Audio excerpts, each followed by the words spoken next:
ভারতীয় আগ্রাসনের গল্প পর্ব ১। প্রিয় দর্শক, আপনারা জানেন কি ভারত যদি বাংলাদেশের সঙ্গে বাণিজ্য কিংবা ভিসা বন্ধ রাখে তাহলে ভারতে যে ভয়াবহ দুর্ভিক্ষ দেখা দিবে তা কোনোভাবেই ঠেকাতে পারবে না ভারত সরকার। তাহলে চলুন দেখি ভারত কিভাবে নিজের পায়ে নিজেই কোরাল মারল।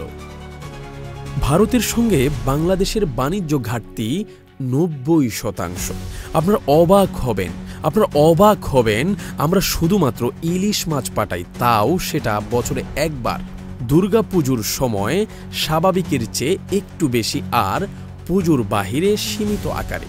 অপরদিকে আমাদের দেশে পেঁয়াজ, রসুন, আদা, হলুদ, মরিচ, এলাচি, মশলা জাতীয় আরও নানা পণ্য এগুলো তো আছেই, পাশাপাশি স্টিল, পোশাক শিল্পের কাঁচামাল সহ সবকিছুই একচেটিয়াভাবে ভারত পাঠায় আমাদের বাংলাদেশে।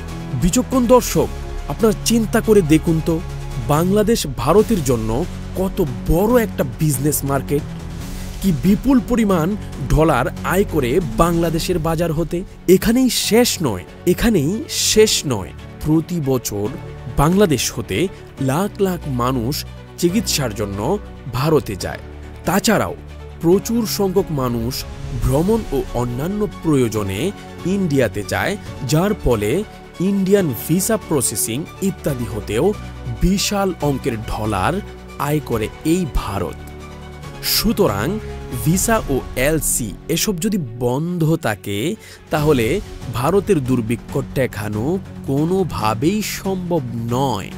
মনে রাখবেন, নরেন্দ্র মোদী ও সোনিয়া গান্ধী সবাই বসে কপাল টুকাটুকি করতে পারবে, কিন্তু দুর্ভিক্ষ ঠেকাতে পারবে না।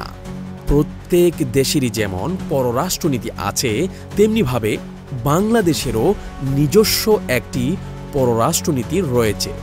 সেই নীতির আলোকেই দেশ বহির্বিশ্বের সাথে ওঠা বসা করে, ব্যবসা বাণিজ্য করে ইত্যাদি। কিন্তু দুঃখজনক হলেও বিগত সরকারের আমলে ভারত বাংলাদেশের সব কিছুর উপর হস্তক্ষেপ করে এসেছে। জুলাই আগস্টের গণ অভ্যুত্থানের পর দেশবাসী বাংলাদেশের উপর প্রতিবেশী ভারতের আগ্রাসন আর মেনে নেবে না।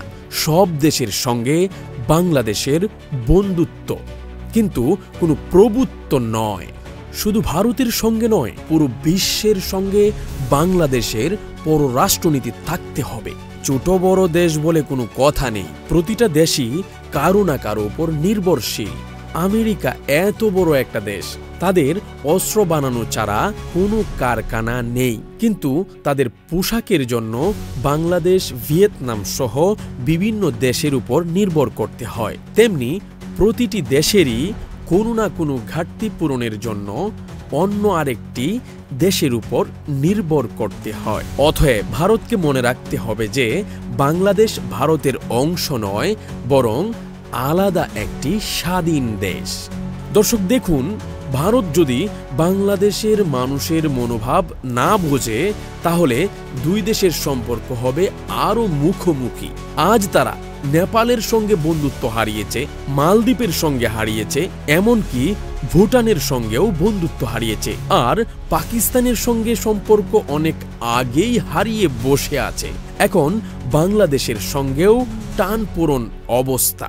তাদের ভাবতে হবে দক্ষিণ এশিয়ার ভেতর সবগুলো দেশের সঙ্গে সম্পর্ক হারিয়ে তারা কিভাবে চলবে। কোনো দেশই ভারতের সঙ্গে আপোষ করছে না। ভারতের অবস্থা বাঘ আর শিয়ালের গল্পের মতো হয়েছে।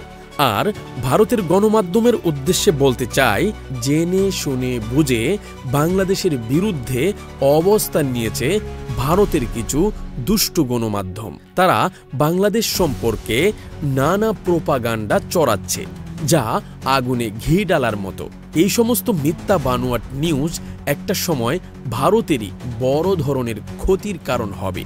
প্রিয় দর্শক, আজ এ পর্যন্তই। ভারতীয় আগ্রাসনের আরো নতুন নতুন খবর পেতে আমাদের সাথেই থাকুন। NN news desk.